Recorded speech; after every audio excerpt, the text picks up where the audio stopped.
Bonjour à tous, dans cette vidéo nous allons voir comment déterminer à partir des vecteurs si deux droites sont parallèles ou non. Pour cela nous allons partir de l'exemple ci-contre. Nous disposons d'un repère orthonormé dans lequel nous connaissons 4 points donnés ici par leurs coordonnées, la situation étant représentée dans le graphique ci-contre. Et bien la question ici est de savoir si les droites AB et CD sont parallèles. Alors pour ça il faut revenir à la définition du parallélisme de droite.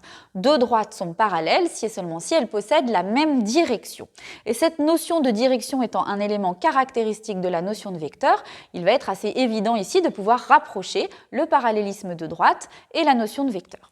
Pour cela, j'ai représenté sur le graphique le vecteur AB et le vecteur CD. Le vecteur CD, voilà, que je vous représente ici. Vous aviez la droite CD qui était tracée. Donc la question est de savoir si les vecteurs AB et CD possèdent la même direction.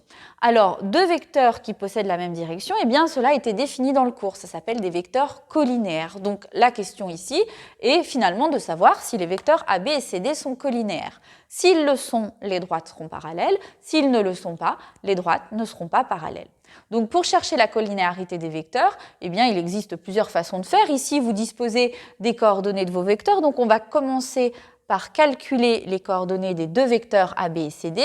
Alors je rappelle que les coordonnées d'un vecteur, c'est la soustraction entre l'abscisse de B et l'abscisse de A ici, donc 14 moins 10. Et puis l'ordonnée de B moins l'ordonnée de A, 10 moins 16, ce qui va vous donner pour le vecteur AB des coordonnées de 24 et moins 6. En refaisant le même type de raisonnement pour le vecteur CD, vous obtiendrez 8 et moins 2 comme coordonnées pour votre vecteur CD.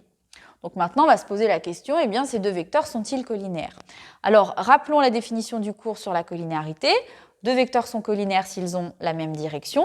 Et comme propriété, nous avons vu que cela se caractérise par le fait qu'il existe un réel cas tel que l'un des vecteurs est égal à k fois l'autre, c'est-à-dire qu'il y a une notion de proportionnalité entre ces vecteurs, proportionnalité qui va se retrouver justement sur les coordonnées des vecteurs.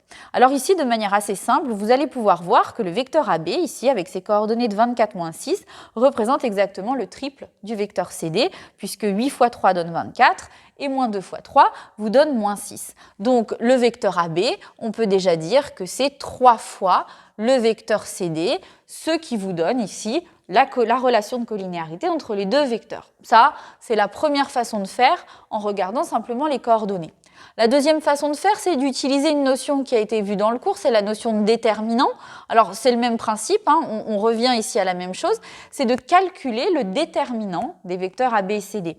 Donc, le déterminant des vecteurs, c'est le calcul qui va ici effectuer une sorte de produit en croix des coordonnées, donc l'abscisse du vecteur AB multiplié par l'ordonnée de l'autre, auquel on va soustraire le calcul ici, abscisse de CD fois ordonnée de AB.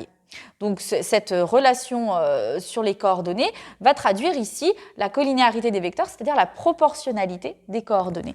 Eh bien, nous allons faire le calcul. Si vous faites 24 fois moins 2, donc moins 48, et que vous soustrayez 8 fois moins 6, qui fait 48 aussi, vous allez obtenir ici un déterminant de 0, ce qui caractérise la colinéarité des vecteurs.